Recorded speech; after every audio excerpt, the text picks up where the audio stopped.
LA is on fire. Apocalyptic scenes, tens of thousands on the run as homes and buildings burn to the ground. I mean, this is what's so crazy. If you can't even see the sun, it is completely blacked out. Flames are up about 30, 40 feet high, and you hear pop, pop, pop, sound like a war zone. Several wildfires struck in quick succession in the Pacific Palisades, Pasadena, the San Fernando Valley, Beverly Hills. What you see here is roughly where those fires have been burning. Now look at the evacuation zones. Thousands of people have had to flee for their lives. At least 5 people have been killed and more than 100,000 are now under evacuation orders. I mean, I was down to my knees when I got up to my parents' house, which was basically just a chimney stack and a pile of ash. I mean, it's something out of a movie. At one point, more than 1 million people were without power. The air has become too poisonous to breathe. The water, unsafe to drink. And the biggest fires are still completely uncontained. We're still looking at 10,600 acres out here in Altadena and in Pasadena and up in these hills. Who knows where that will go next. But one fire, the first to break out, and still the biggest by far, is unprecedented. No one in LA has ever seen a fire there so big, growing so fast, and fighting that fire has been a nightmare. Out of every fire hydrant you've seen, what have you found? Right now, we're finding most of them are down or low pressure. If you had a hydrant for this building. If we had a hydrant for this building, we might have been able to save the back out. I'm going to explain everything we know about the Palisades Fire and why firefighters can't stop it.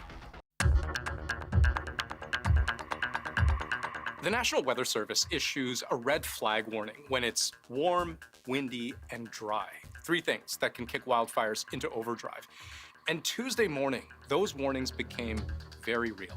You can see the flames are burning in the hills. This fire appears to have started in the foothills just north of the Pacific Palisades themselves.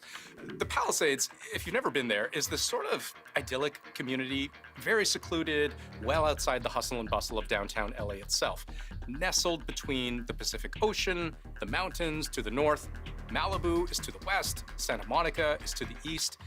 A lot of celebrities live there. And one celebrity, actor James Woods, would be among the first to post video of the fire approaching his home. Standing in my driveway, getting ready to evacuate.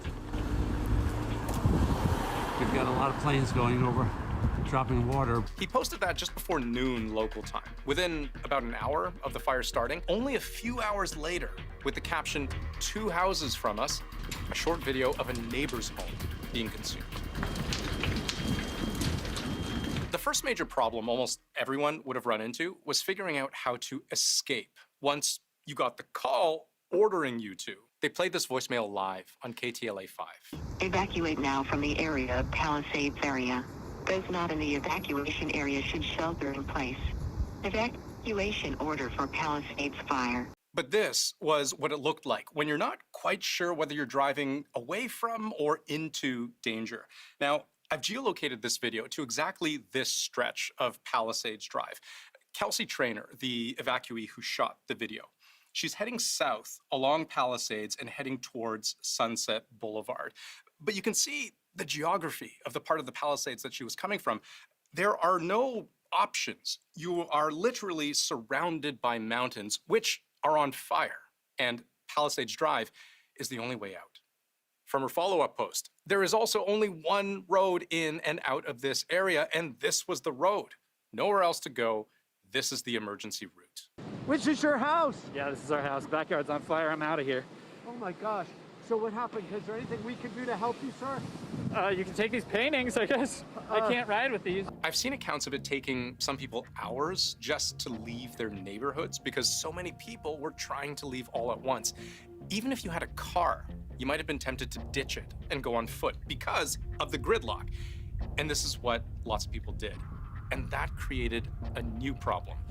Permanent, unmoving gridlock, which makes responding to an emergency impossible.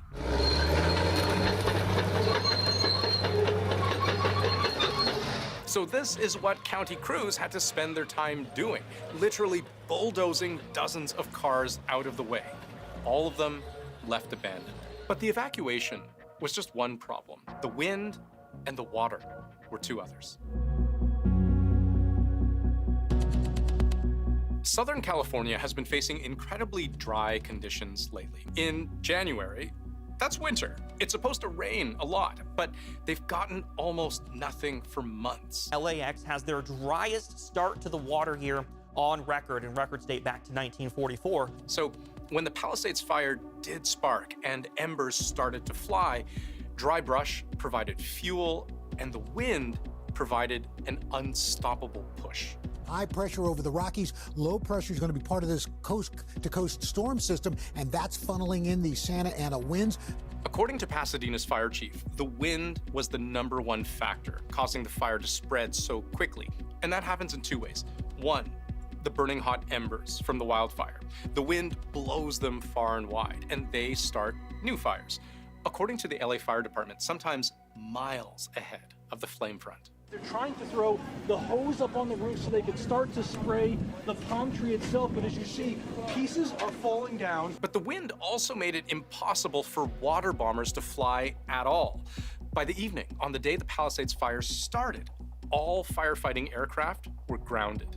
It was simply too dangerous to fly. Hurricane-force winds are usually accompanied by rainstorms, but these are hurricane-force winds that are combined with extremely dry drought conditions. But if the wind was what made the wildfires so deadly, it was the lack of water that made them impossible to fight. We had a tremendous demand on our system in the Palisades. We pushed the system to the extreme. 4 times the normal demand was seen for 15 hours straight. One of the biggest stories to come out of the Palisades wildfire is how the city's water supply failed to meet the moment. You see, there are 3 water tanks, these huge million-gallon tanks that firefighters in that area can draw upon. The hydrants are connected to those 3 tanks, and many of them sputtered dry within 15 hours. We ran out of water in the first tank at about 4:45 p.m. yesterday. We ran out of water on the second tank about 8:30 p.m.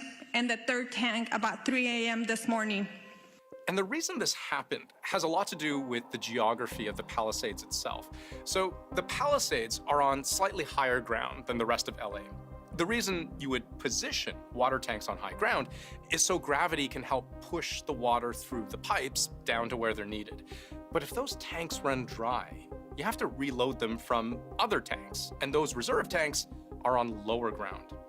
That's a more difficult process, and certainly slower than needed to keep those frontline water tanks full. And turns out, the immense drain on water causes the water pressure in the system to plunge, which makes the water that is flowing through the system unsafe to drink.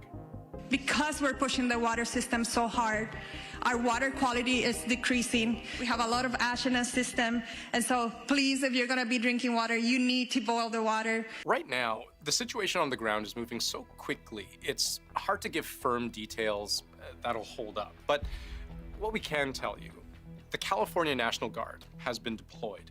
The winds have died down somewhat, allowing water bombers to get back into the air. And the federal government is sending helicopters and dozens of other vehicles to join the fight. Other states, too, are sending manpower. Arizona, Nevada, Oregon, Washington, all chipping in. But the fight is just phase 1. The recovery is expected to be long and hard.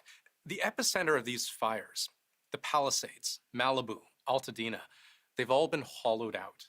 These communities have been burned to the ground. One insurance estimate put the damage at $10 billion US. And as I said at the start, the biggest of the fires, at the time I record this, still 0% contained.